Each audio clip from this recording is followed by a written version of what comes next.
Thanks for being here, everybody. It's great to have a moment to talk about the exhibition and Marlon Mullen and Progressive Studios writ large.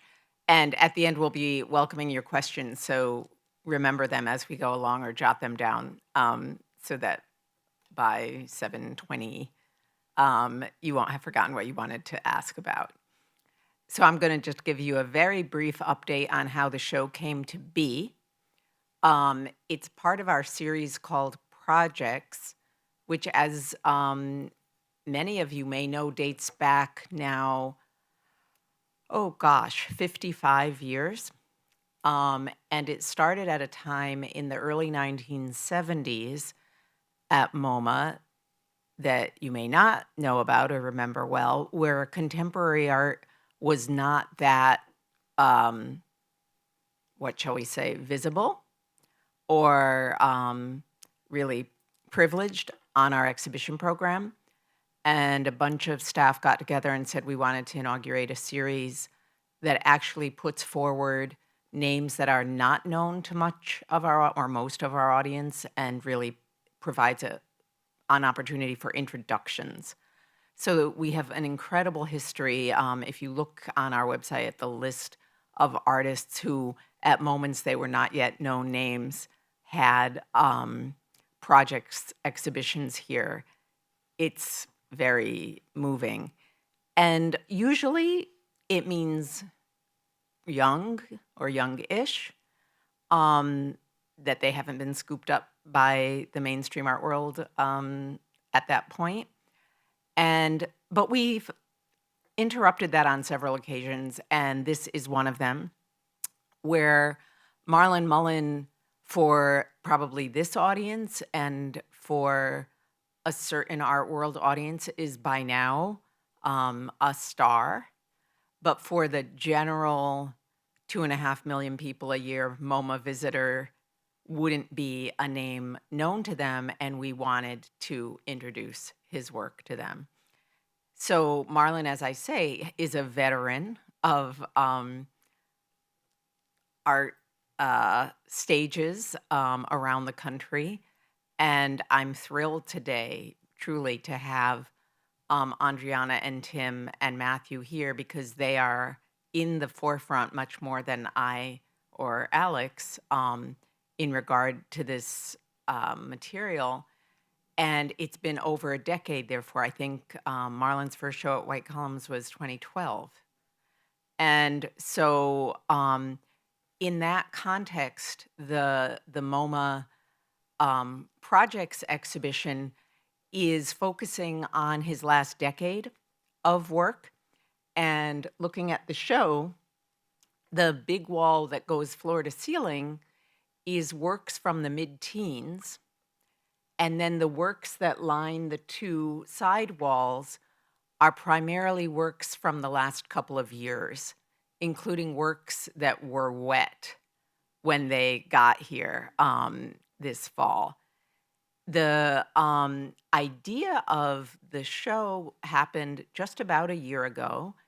And at that point, I feel we kind of went immediately into high gear.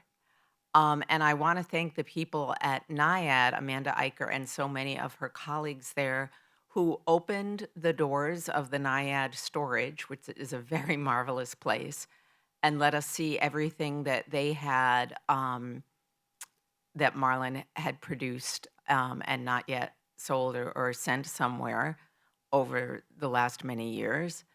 And the same with the works that had gone out to the world. NIAD gave us, and JTT and Jasmine Tsu, the dealer he had here in New York at the time, a very, very generous and unusual, totally transparent list of where all his works sold over this last decade had been. So it was kind of a high metabolic, quick plunge for Alex and me to sort through those works first on paper and then in a series of like stupid rapid fire visits to put together what we thought would be the right amount of work that fit in this space and would provide a little bit of background, but then as well, in the spirit of the newness of the project show, focus specifically on this last couple of years, which for me, what was very important, a moment of real breakthrough progress on Marlon's part, whereas I feel curatorially speaking that the work of these very, very recent months has a level of exciting sophistication and newness that represents a real peak of achievement. And so for MoMA to be the place that's really debuting those is a real honor.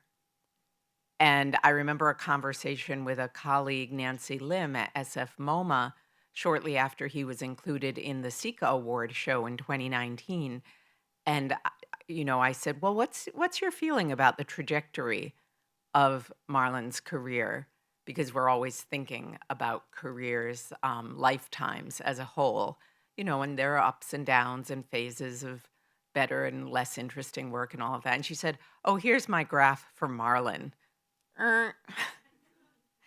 And I feel like Alex and I agree with that fully, having had the experience of seeing these brand new works. In terms of the way we installed it, the crazy thing about this gallery, obviously, is that it's almost 30 feet tall. And we arrived at the immersive approach because we couldn't restrict ourselves to as few pictures as would just be a line all around. And what we realized with the paintings from the 1920 teens, they're actually much bolder and less detailed and sort of overall graphically readable than the ones over these last couple of years that have much finer levels of detail and writing. So that gave us the kind of license to go more plentiful with those big, bold, easy to read from afar, up in the sky things in the middle, and to kind of give people the access to that history in one fell swoop. And I think in our conversations, we'll get more into other fine points of the show, such as including the source material for some of the paintings in the middle and making a video of the artist at work out at NIAD. But I'm going to conclude here because what really the night is about is talking together. So I'm going to ask Matthew to join me up on the stage in the chairs.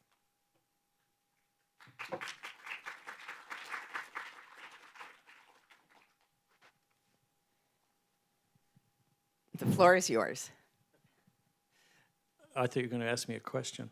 I can ask you a question. Yeah, you try a question. Okay.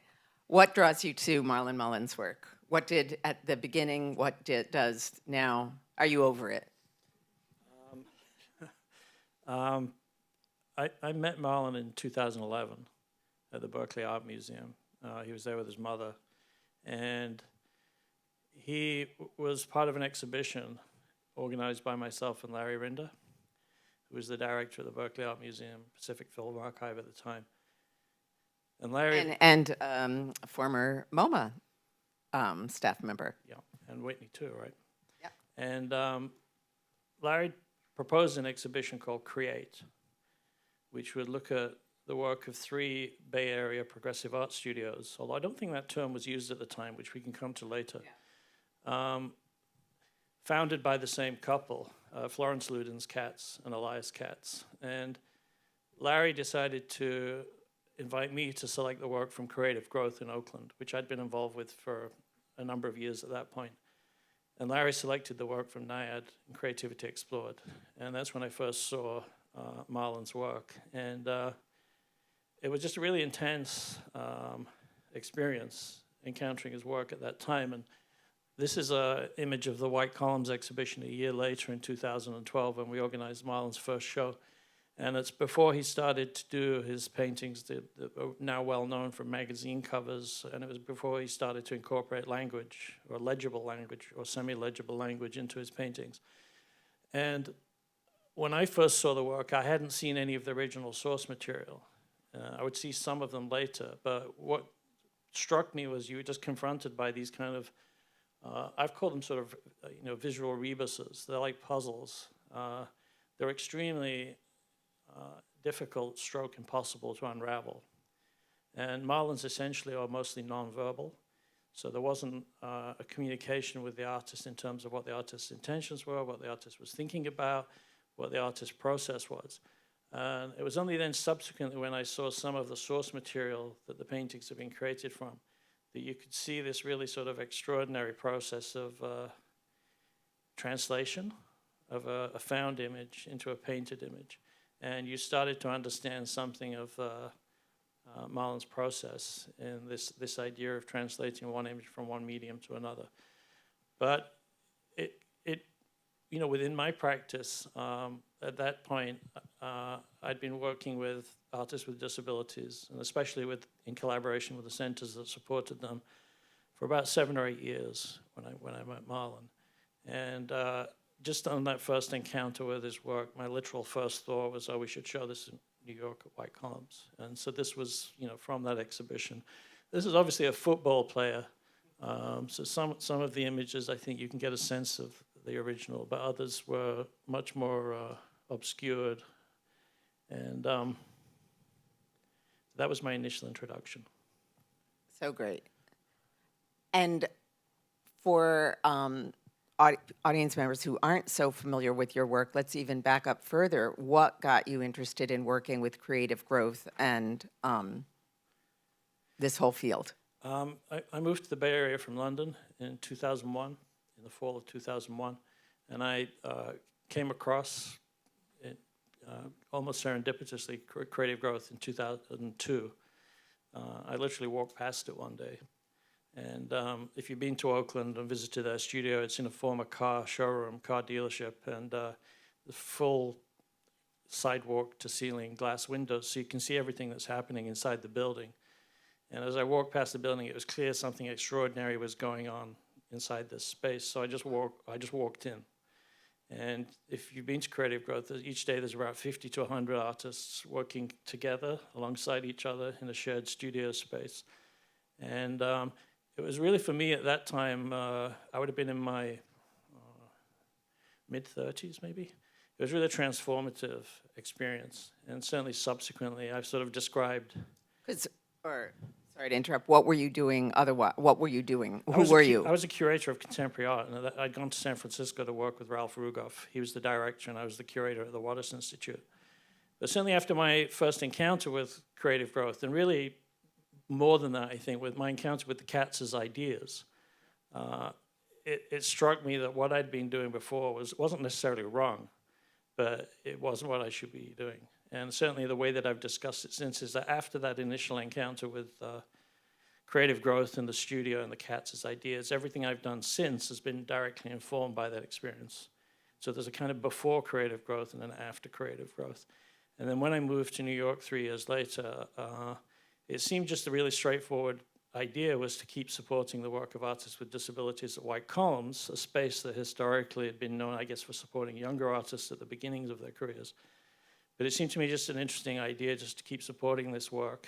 And I think to date we've done something like 30 or 40 shows now with artists with disabilities. And 30 or 40 out of how many, would you say? Sorry. 300. So like 10% at least? Yeah. And is a lot. And for me at least, it made White Columns a more interesting place almost immediately.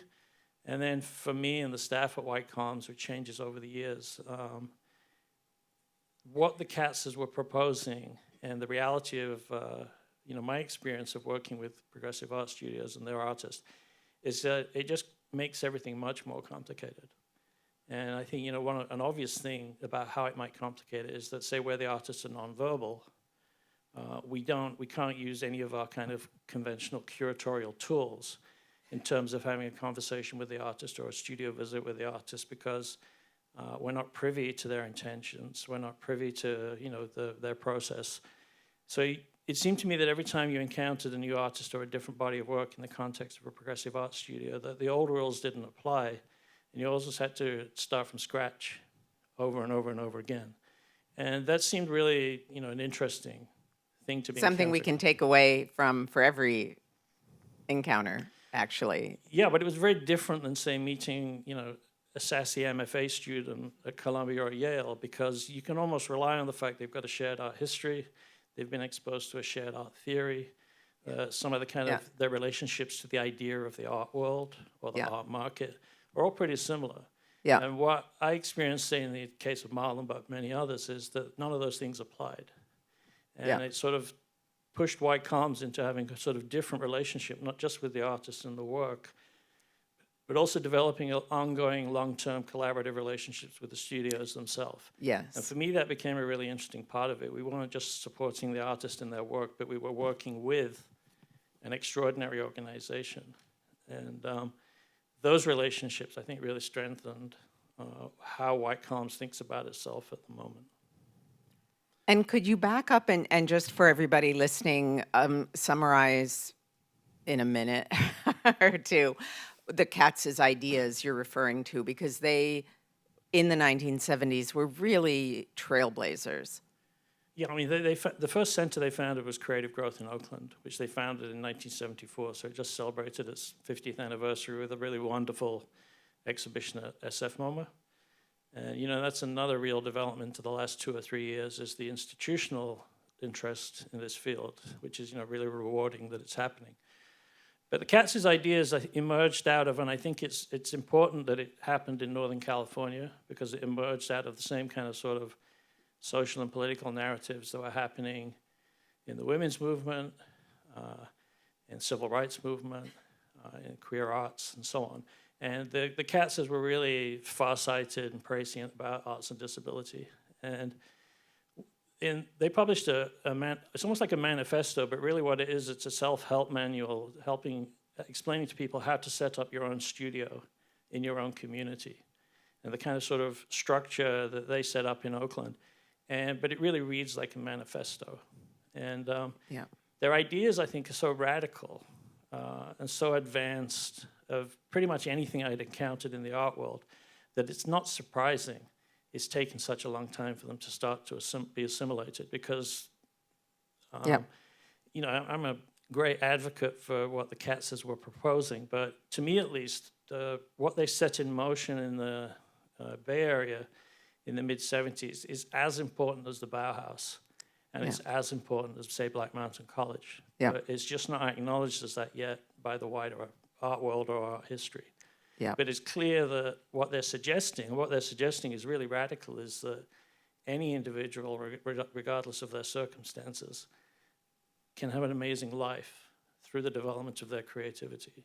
And the evidence, of course, is at Creative Growth, it's at NIAD, it's at Creativity Explored and other centers, because it's true. And I think, what they anticipated before they had any evidence has been realized in these centers and in the work of, say, an artist like Marlon Mullen. Yeah. In the longevity of the centers themselves and in the work that their artists have actually produced over that time. Yeah, I mean, it's just such a radical idea that an individual like Marlon could arrive at NIAD 40 years ago. And just be allowed to find his way. Yeah. And he's supported for his entire life. Yeah. He's not taught in any way whatsoever. There's no attempt to interpret what he's doing. He's just supported in his creative development. Yeah. And, given the state of the world, I don't want to get too much into the state of where we are right now, but places like those that the Katz has founded just don't exist anywhere else in our society.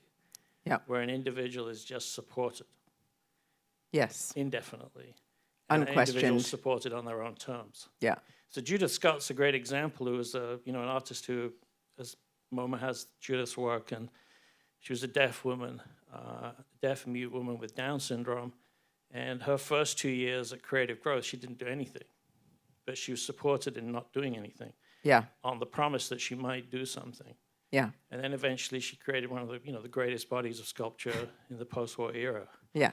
But the cats sort of believed in the idea Yeah. that it was possible. Yeah. And I think that's the sort of remarkable, sort of almost like utopian miracle. Well, it's so the opposite of academic art schools where you have a semester and you better come up with your thesis and blah, blah, blah, blah, right? And, you know, find the money to do it. Also, yeah. The thing that I've thought about a lot that I'd love to hear your comment on, Marlon Mullen was born in Richmond, right? And so you had the chance of walking by Creative Growth, Right. which changed your work. He had the chance, providence of growing up in this town. Right. And if he had grown up in a different town without such a place, what would he be doing today and what would we all be deprived of? Well, I think that was the most visceral thing I noticed on my first visit to Creative Growth. So I walked in, saw what was happening. You know, within an hour, I would say that I saw the work of 20 world-class artists Yeah, within an hour. yeah. And my first thought at that time was, how can all these amazing artists Right, with where'd they gather disabilities them? live Yeah. in Oakland? Yeah, How is that possible? yeah, And then I realized that wasn't what the Katzers were saying at all. What the Katzers were saying that in every community in the world, there's an equal number of talented artists with disabilities. But without an organization or a platform or a structure like Creative Growth, we'll never be aware of that.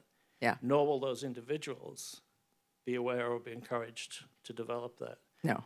So it was the scale, I think, of what the Katzers were proposing. They were saying this is everywhere. And the fact that, you know, between the three centers in the Bay Area, there's at least 50 extraordinary artists whose work should be in the collection of this museum, Yeah, is just proof of the Katzers' idea. yeah, yeah. So yeah, Marlon was fortunate to be in the Bay Area, and I think the Katzers were fortunate to start this in the Bay Area because there was a politically receptive environment in the 1970s for them to do it. Yes. And I think your 50-year time span, as you say, is just sort of about right for that to be hitting the mainstream. There are so many things that I can think of in the history of art that almost by definition, it's what we usually say is like a 30 to 50-year time lag, you know, before Cézanne was seen to be who Cézanne was, or Van Gogh was seen to be who Van Gogh was, and on and on. And it's just a weird number that happens to be true. So is the responsibility with the institution to speed that up? If they were capable. Right. No, I think, you know, definitely it's the responsibility of institutions to speed that up. But I also think there's something about this thing of ahead of your time that the Katzes were that is kind of literally true. And time does just have to take place for something that is transformative to do the transforming. Yeah, and I think within the case of, you know, progressive art studios and what the Katzers were doing in the Bay Area, they were also working against the social marginalization of these individuals. On a much broader level, exactly. You know, economically, socially, politically, just in terms of their daily existence. And the idea that art, their understanding that art could be the transformative thought, to me, just remains one of the most radical ideas just possible. So radical. And it's one of the first times, certainly in my experience, you know, up to that point, you know, in my mid-30s, I'd never really thought, it never really occurred to me to question, like, what's the point of art? Or what's art for? You know, I'd always just generally believed it's good. You know, it's meaningful and, you know, I like it. It's good to have it around. But what I saw at Creative Growth was the idea of art in action. The idea of art transforming lives. Yes. And from that point on, it seemed to me that's the purpose of art. Right. All right. With that, we're going to invite you two up. We'll surround you. I think I'm stepping out until I rejoin you. Or you could stay. You don't need to necessarily step away.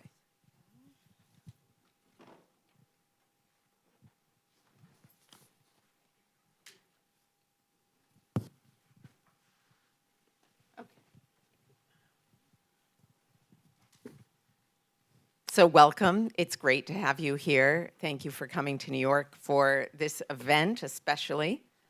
And you're a really great natural follow-up, thank you, Cam, to Matthew, because you're the next generation, really, from the Katzes in terms of devoting your own lives to this vision that they had and that you, in your own way, have developed, maybe in a way that they couldn't even have envisioned.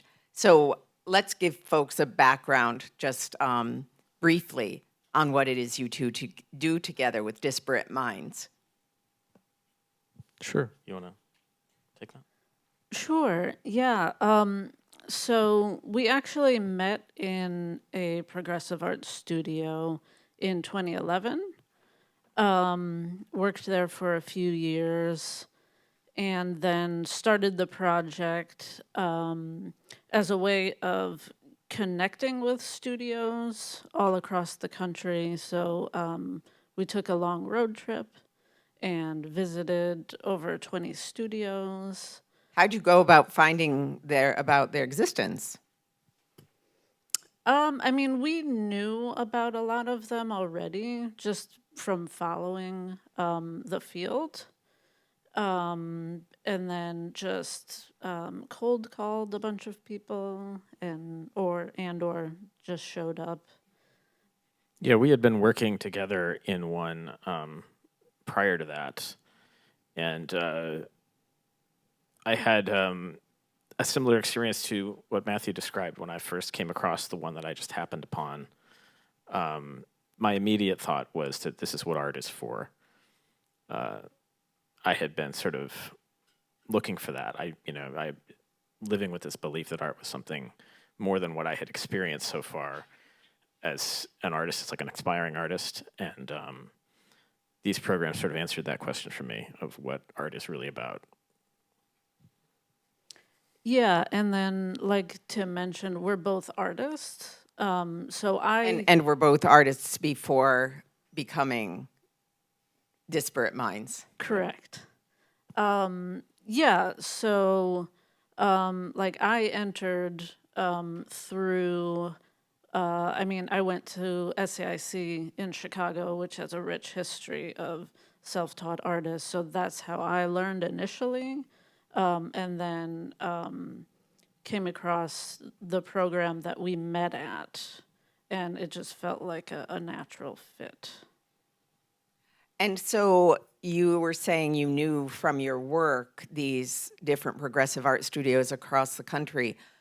Was there some kind of formal network, like you were all connected in some way by belonging to a similar some overall umbrella organization? Or was there any kind of annual convention of the directors of these things? Because, they are very scattered. There wasn't much like that at the time. And this is a really important thing to understand about progressive art studios, I think, about their history. Because what the Cats did was really ahead of its time, and it was really important and really advanced. And those programs have been great leaders in this field. Marlon Mullen has been a great leader in this field himself. But one of the most important insights I feel I gained from Disparate Minds, from traveling around and visiting these studios, is that they didn't. It's not the case that they heard about creative growth or the Cats' work, or they saw that book and decided to start it. They, in many cases, had no idea about any other example of something like this, and yet would start up and exist in a remarkably similar way. That's a really fascinating thing, and it really speaks to what this is really about, which is that there's a deeper relationship between art and disability that's really essential and crucial, and I think that's important to understand. There's like I would almost say that art is disability in a certain sense. How so? Yeah. Well, these programs are they would exist when we were first visiting them 10 years ago. they often existed inside of large organizations that provided disability services.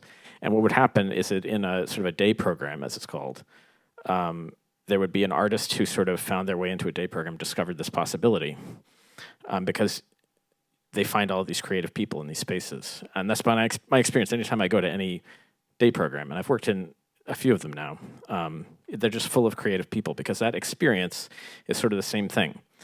The day program is tasked with, they sort of serve the custodial purpose of, people with intellectual and developmental disabilities need a place to be during the day, and they need 24-hour support. And so the day program is sort of tasked with supporting them to, sort of exist in the world.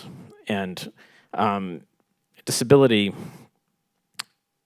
this type of disability is not sort of defined by diagnosis, really. Diagnosis, disability predates diagnosis, first of all, and also a person isn't like diagnosed and then they become a disabled person. They're disabled and then, a diagnosis comes later.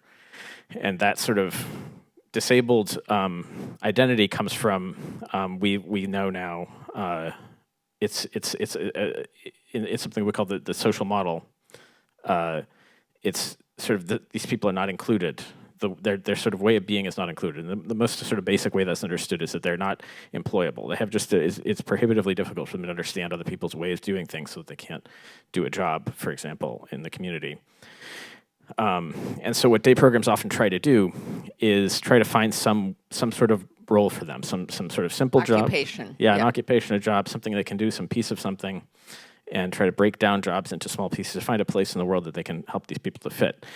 And what a progressive art studio does, essentially, is the reverse. Instead of trying to look at the person to see what can they do, they ask the person, what do you have to offer? What can you do? And open that up to be anything. And the result is incredible things like this. And it works tremendously well. It achieves the goals of disability services far better than anything else, almost to a comical degree. There's just nothing, no other field where we're trying to fit people in that is, resulting in success on the level of Marlon Mullen, for example. It's working. And the reason is that from that social model perspective, what's happening is that a person with a disability is somebody who, what they have to offer the world is something that doesn't exist yet. And that's exactly the same as the experience of being an artist, is that the thing that you have to bring to the world is something that hasn't been brought yet. So that's what that relationship is about, I believe. And I would just add that we initially started the project because there wasn't a lot of connectivity between studios. So it was, one of the main goals was to create a dialogue around shared issues, as well as just write about the artwork from an artist's perspective and sort of shift the language that there seemed to be a gap in art writing about artists working in progressive art studios. There's something great on your mission statement on the Disparate Minds site that I'm not, now I'm going to butcher after saying how nice it is, but it's something like we want to eliminate sympathy, right? For the disabled artist. It's better than that. But I think we should actually tell the audience a little bit how you came up with the idea of Disparate Minds as a platform. It's a great pair of words in a field that, as you all know, has like gone through a lot of vocabulary contortions. Yeah. Sure. Like the name Disparate Minds, where does that come from? Is that what you're asking? And then, so half of your project, or I'm not going to put numbers on it, but is the studio of about 80 people. But then equally, you have an international presence because of the internet, right? Fair to say. Yeah. Yeah, so we're... Yeah, the term Disparate Minds had to do with that idea of we're writing about people who are thinking essentially different. And I think that at the time, it seemed important to sort of distinguish, a mind being sort of defective or lesser from just being radically different. That was the thing. When I first started working with people with disabilities, it really struck me. My first job in the field actually was in a day program that did assembly work. And the team that I would work with was sort of building various projects, and my job was to teach them parts of how to do it. And the most sort of things that seemed sort of straightforward, like cutting on a line, for example, to create a product, just cutting with scissors on a line.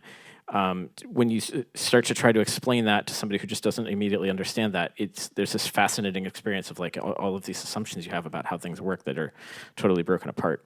I remember having that experience, and then in that program's day art program, the Progressive Art Studio that I then ended up working in, some of those same people that I had worked with, I would see them sit down. I had this specific experience of seeing an artist take a art catalog that had a picture of a Mondrian in it, and she sat down to draw the Mondrian, do a version of it, and drew just a row of rectangles separate from each other in different colors and different sizes.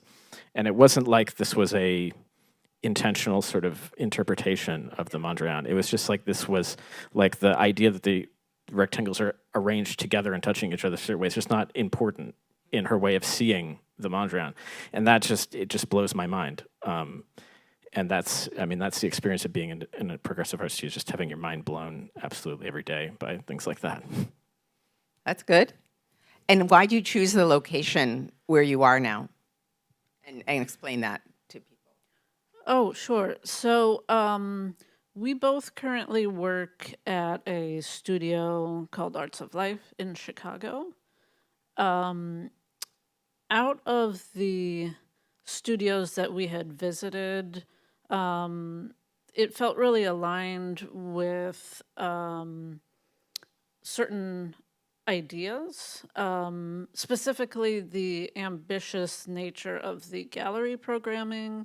All of the exhibitions include studio artists from Arts of Life, as well as artists from the broader community, also bringing in guest curators from the contemporary art community, as well as being perhaps more progressive of the progressive art studios as far as artist involvement in decision making, or even just developing close relationships where artists are being informed or asked about their participation in exhibitions and art sales and the like.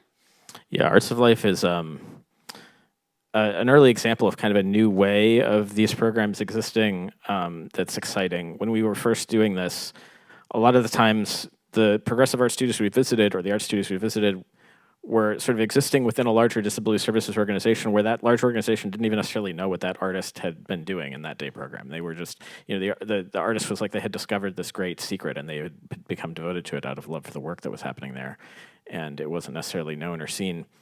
And as the movement has sort of gained traction through, I think, largely through Mullen's leadership and others, there's been a shift in the way that I think new programs are sort of coming to be, where it's more with sort of the energy of, these programs are more often, or we're seeing more of them starting from scratch as a separate entity, and with sort of the energy of like an artist-run gallery, where artists who just see this as a great opportunity, it's almost like an alternative to having a gallery or residency program to start up a progressive art studio.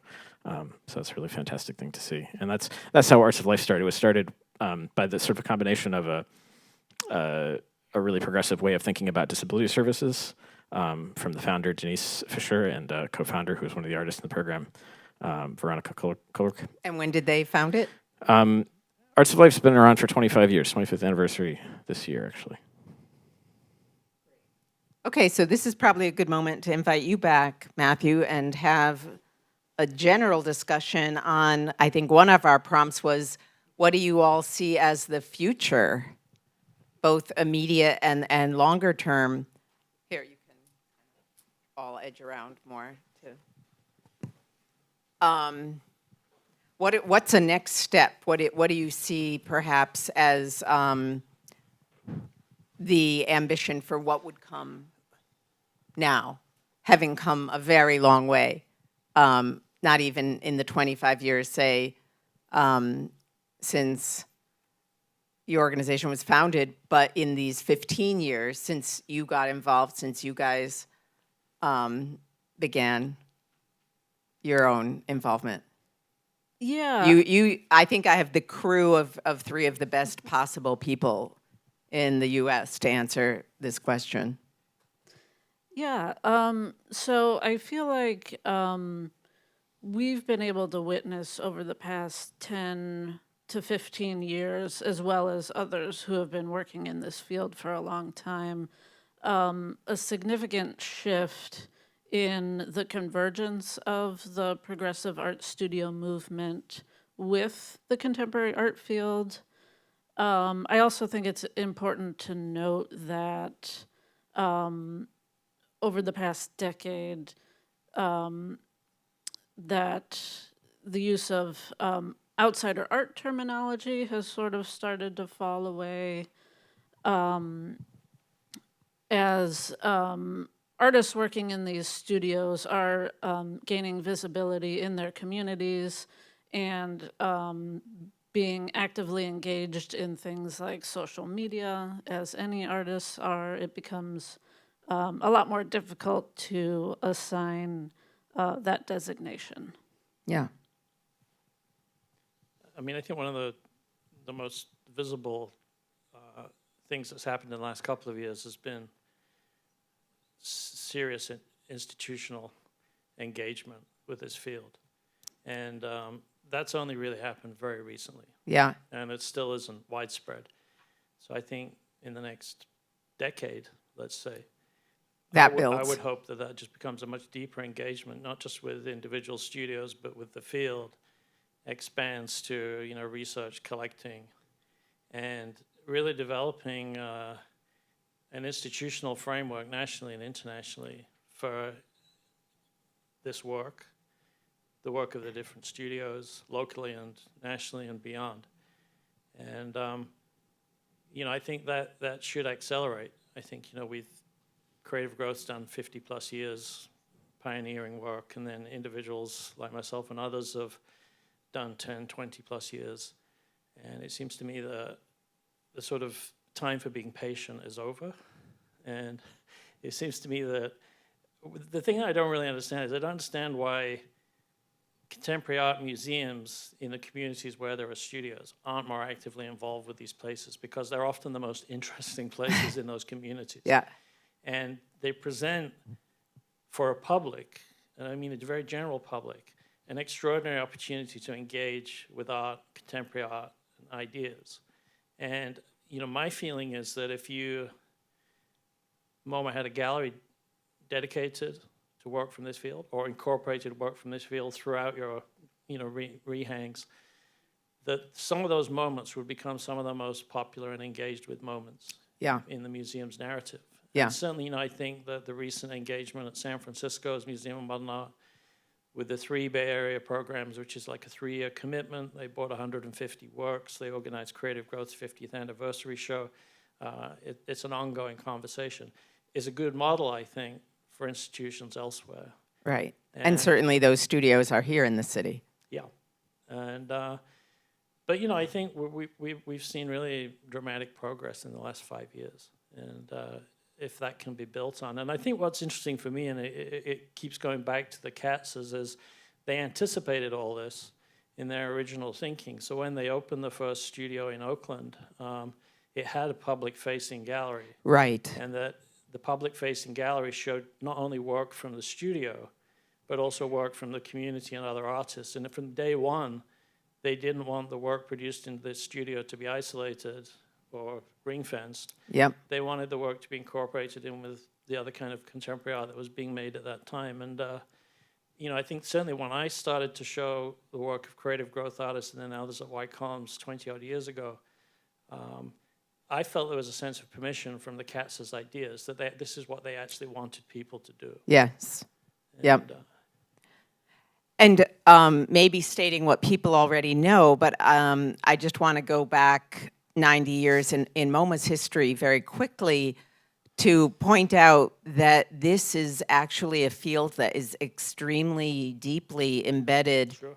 in our own DNA and in the idea of modern art, because the modern artists who we first celebrated, like Cézanne or Van Gogh, and then Picasso and Matisse, say these were artists who may have had academic training in 19th century French tradition, but in becoming modern artists, they were specifically rejecting that academic set of rules and regulations for what made good art.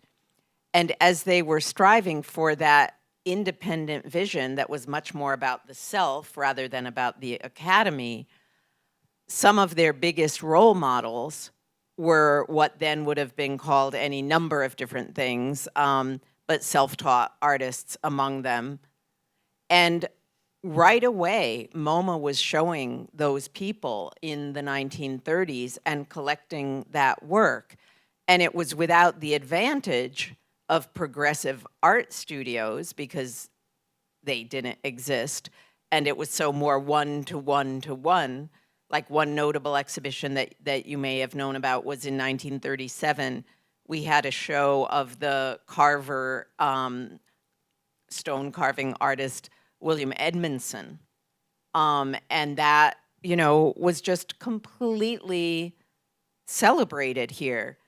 MoMA collected children's art in our first couple of decades. Though that sort of equation of that, all the things you've been talking about, of the kind of pinnacle of the idea of modern art as self-propelled rather than academically or conventionally propelled, is really what made us happen. And I think for those first 20 or 30 years of MoMA, you would have often seen, had the chance to see work that would have been at that time categorized as outsider or whatever. And I would say that fell off at mid-century just due to who was here or what priorities were at that time. But this feels to me, rather than something new at MoMA, a full circle, but a full circle not just on the same level, a full circle like a spiral of now it's part of a far more organized and extremely convincing network of supply, basically. So we're at a great advantage, I would say. So just putting a little bit in context, you're saying that we all, meaning, museums across the US, will be paying more attention. I would say you've made it easier for us to do that without question. Yeah, I appreciate that characterization of the history. I think that's really well said, and I think that I really love seeing Marlon Mullen in this context because I think he deserves a lot of credit for pushing things forward in this way, in that he's always sort of asserted himself as an insider in his work, and I think that's been really important throughout his career. I remember when JTT had a booth at the Outsider Art Fair, and it just stood out like a sore thumb. It just didn't fit because there's just no way to characterize him as an outsider. And and that's I think his appearance at the Whitney Biennial a few years after that, and now this show here is a sort of testament to the efficacy of that point that he made in making that choice. Yeah. Well, I think one of the other extraordinary characteristics of all the studios that I visited is that they're really collective enterprises and they're communities. And the artists, in many cases, have worked alongside each other for decades. Yeah. Within eyesight, proximity of one another. And this sort of communal nature of the act of creating strikes me as extremely unusual. Well, it so busts the myth of the solo genius, right? But it seems to me it's a really important part of what the Katzes were thinking about too. It wasn't about an isolated individual finding a voice, amplifying the voice. It was about a group of individuals finding voices and then amplifying the voices. And when you're in the studio, when the artists are working, or whether they're just on downtime, or whatever, it's a really remarkable thing. Yeah. And I can't think really of an equivalent experience that I've encountered elsewhere. And it seems to be very unique to the studios, especially the studios that model themselves on the kind of the Katz's model. Yeah. And then what we seem to be seeing now, like Tim briefly touched on, is a younger generation where studios are even more art forward. They're being created by artists, so they have this artist-run ethos to them. Yes. Yeah, and the scale of it is really important. I love that you made that point, Matthew, about how this sort of calls into question that idea of the sort of rareness of art, because it is it's definitely our experience that if you bring together any group of developmentally disabled people in a day program and offer art making, you get incredible stuff. From like 10 out of every 100 are like on the level of Marlon Mullen. Yeah. And the only reason you don't have more is because there aren't more of these programs. Yeah. Every program that day program I've gone into is just full of creative people who don't have any idea that what they're doing is art.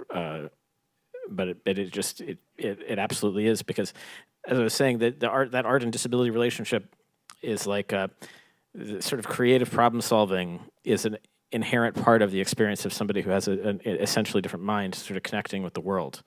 When we first moved to Chicago, I visited a day program. One of the first people I met was this guy who he had these lanyards around his neck that are meant to hold like identification. Right. But he had like 20 of them, and they all had different pictures of ice cream trucks in them. And that kind of idea is just like, there's so many art students coming out of top schools who would love to have an idea like that. But it's just like somebody had told him he needs to wear this, and whatever that meant to him, he decided to express in this totally different way. And it's just so fascinating. I wish we had a slide of that. I wish I had a photo of it. It was one of those many mind-blowing everyday moments. Unforgettable. Yeah. How's our time? Let me see. We should probably open it up to questions from all of you, because we don't know what you're thinking, and please feel free to ask anything on your mind. It doesn't necessarily have to relate to what we've talked about so far here. Can we get the audience's lights up so that we see everybody?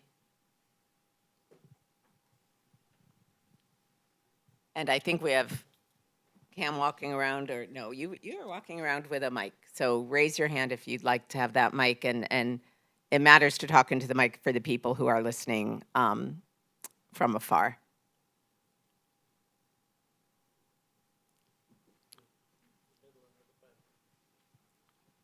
So first in the back, and then second here in the middle. Hello? Hi, I'm a waitress, and I was wondering sort of like how this kind of art could affect hospitality for immigrants in the future. That's an open question. Who would like to start? Well, I'm not sure I know how to answer that question. Well, how it could affect hospitality. Let's start with that. One thing I would say from MoMA's experience is doing this exhibition in our projects gallery, we became aware that a lot of the things about MoMA are not very hospitable.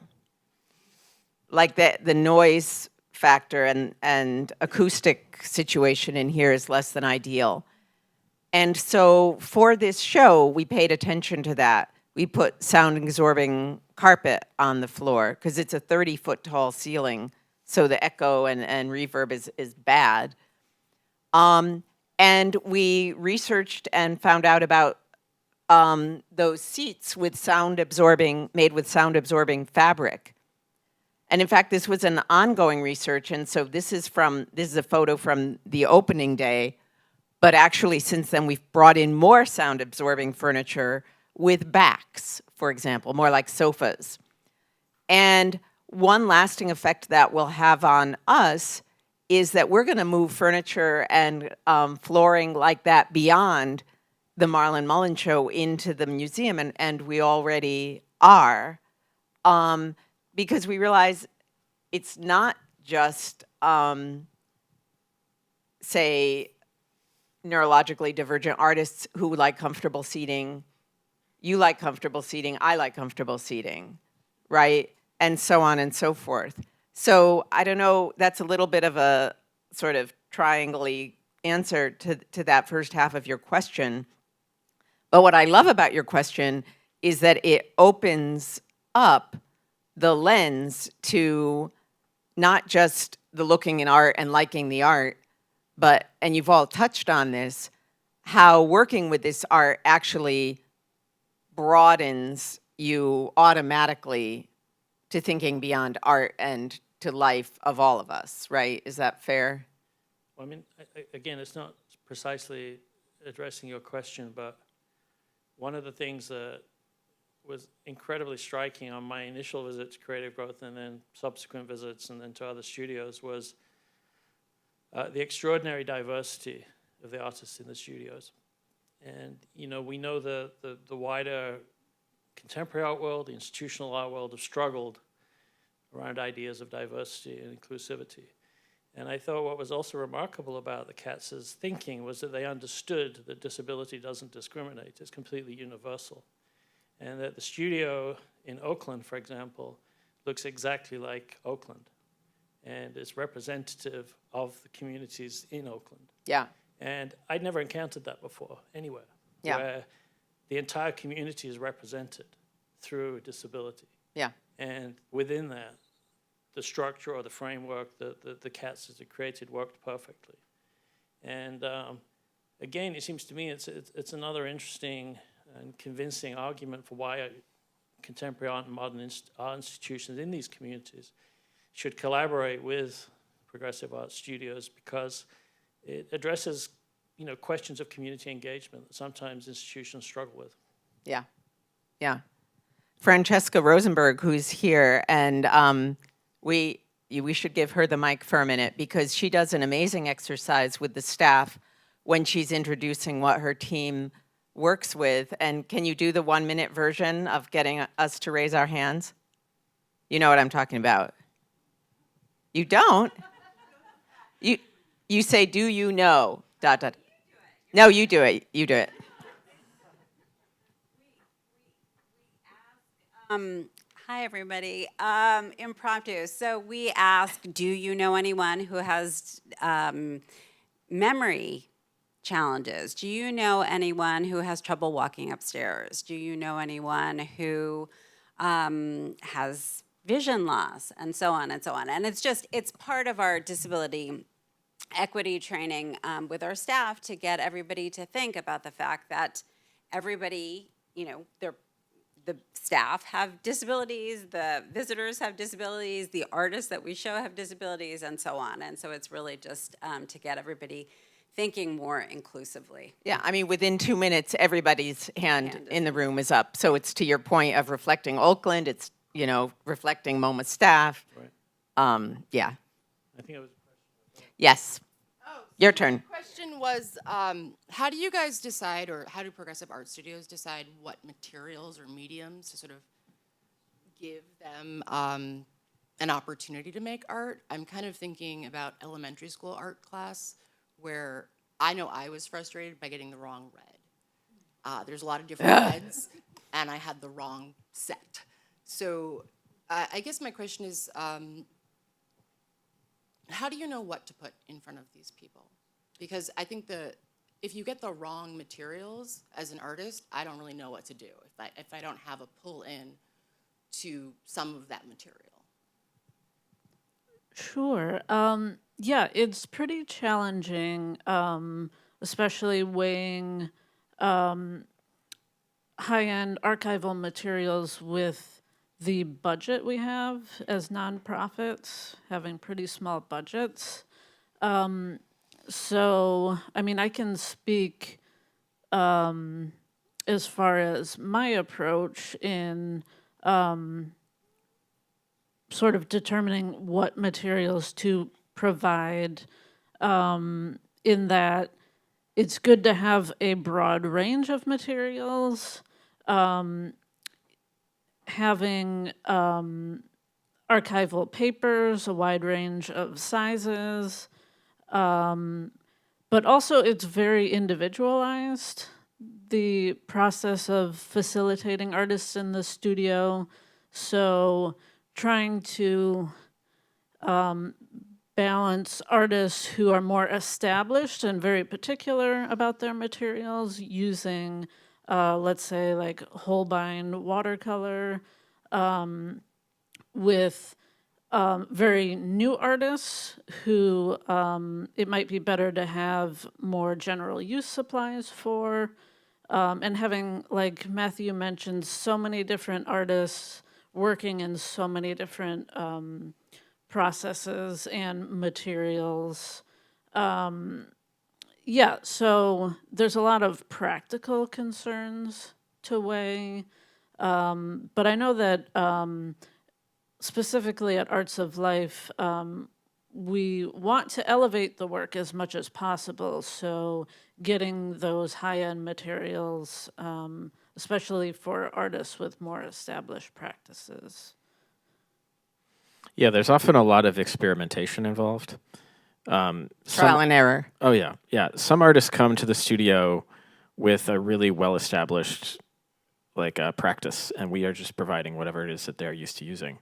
But often, some programs, Arts of Life is one, is open to anybody who has an interest in art, and so we work with people that have never really made art before. And in those cases, what we're doing, the process of facilitation, it's not, as Matthew said, it's not about teaching. It's about trying to understand these artists, and becoming a facilitator for somebody is about sort of becoming an expert in that person as an artist and what they need and what they do. And they haven't really had the opportunity most times to invest in their own ideas. They're not led to believe that their ideas could be valuable or important in most contexts. So what we are trying to do is just get them to understand that their ideas are good and worth spending time on. And so we're just looking out for what inspires them. And so trying to introduce different things to see what they're drawn to and just carefully noticing what is motivating them, what is giving them inspiration, and providing more of that. That's the basic idea. Yeah, and then it can get tricky because some artists are using a lot of found materials and making really great, fantastic work with found materials, whether it's yellow legal pads or cardboard.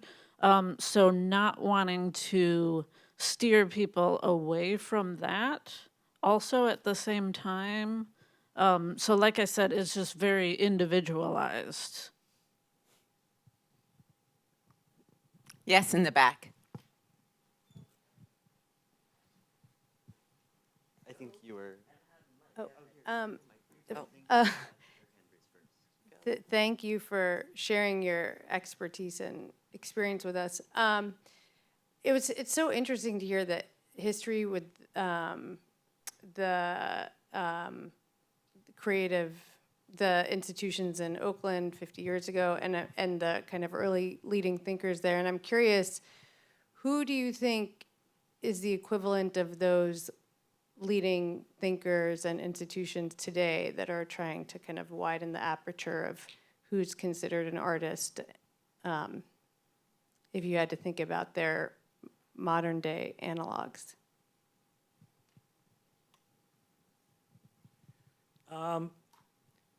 I think that, certainly from my experience,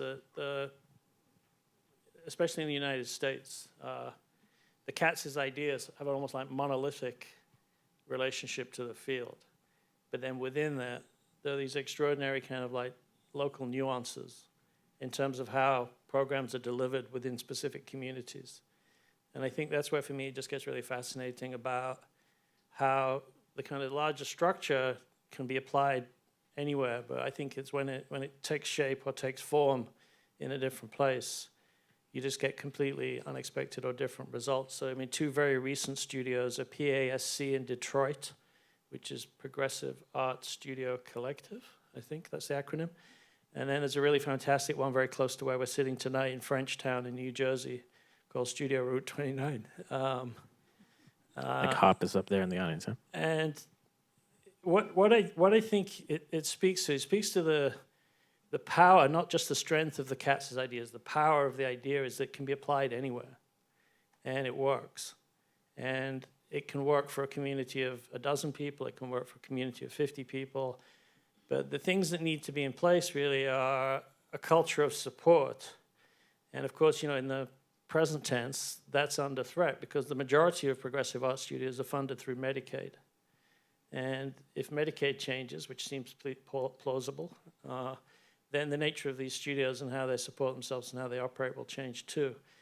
So perhaps to go back to Ann's earlier question about what could happen next is that ultimately we need to diversify how these institutions, organizations are supported, because we now know you can't rely on Medicaid or things that we just assume might always be there. And I think it's an interesting part of, I've never worked in one of these organizations, but I know a lot of people that do, and I think it's a very important part of their dynamic, which of course is very different to a museum, is that they're operating this sort of strange territory between social services and culture. And it's a really sort of amorphous place, ambiguous place, and undefinable place. And I think how individual studios negotiate that is really to their eternal credit, because it's extraordinarily complicated. It's not mapped. Yeah. So, and I think as we mentioned earlier, that there are new generations of individuals thinking about being involved with studios, starting new studios as a form of practice. And I think it will only get more interesting too as those ideas develop too. The art world runs on consensus. It's pretty much established. And what we have at the moment is we don't have consensus around the work produced in progressive art studios or about the field of progressive art studios. I think consensus will come. It might take another decade, but consensus is forming. And I think in this process of consensus forming, it's just an incredibly interesting time to be involved with this work. Perhaps the most interesting time from, apart from the very beginning when these ideas were first formulated. So I think, it's a very fertile time, providing the structure of support exists to keep these places going and thriving. So everyone here can be involved, in fact, as supporters, if not participants, too. And everybody knows that in the art world, all the money goes to the wrong place, which is at the top, when in fact it should go to the bottom to build the top. And we just need to reverse that. So we need to stop reporting on every auction as if it's news. Instead, put that money into organizations like PASC or Studio Route 29 or Creative Growth, and it would just have a transformative effect. Even if you put 1% of that money into these organizations, it would have a transformative effect. Yes. One last question in the middle. I'm really curious if any of you had previous life experiences with a disabled person in your daily life, either through a family experience or a friend. And if you could all, in one word, sum up what that experience now has been for you, working with these individuals. Excellent question. Want to start? I have a cousin who's exactly the same age as me. I think we're a day apart. And, he was born with disabilities. And, it's very easy to see how our lives are different. Yep. I had more limited experience personally, aside from, I would say, more so like mental illness in my family.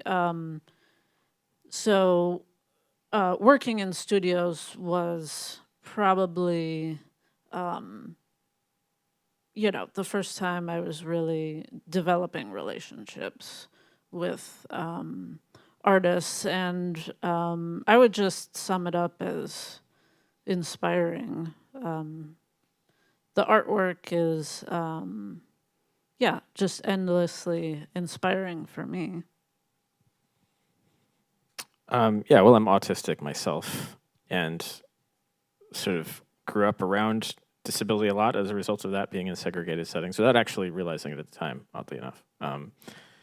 But I've always felt sort of at home among people with developmental disabilities. I feel like I'm sort of with my tribe. And also the main thing is I feel that way just being around other artists, and so that's the Progressive Art Studio space is sort of doubly home to me. Yeah. Yeah. Fantastic. And in my case, yes, a couple of family members, extended family members that always, I think from a long time back, just sensitized me to, people have strengths in all sorts of ways that we don't often necessarily characterize or recognize, and that always being kind of present in my mind. But I do think that we should close tonight on this note that that Matthew raised, that the work that can be done to further the incredible first pioneering work long time back and current work being done by you and your peers is something that anybody can take part in, maybe not, on an everyday basis, but just to become involved as a patron, as a customer, as a visitor to shows, as a participant in any way of interest to you, is something, that is a way I've learned from all of this work we've been doing. So open some doors for yourselves if you're not already in those spaces. And thank you for being here, and thank you so much, all of you, for your remarks.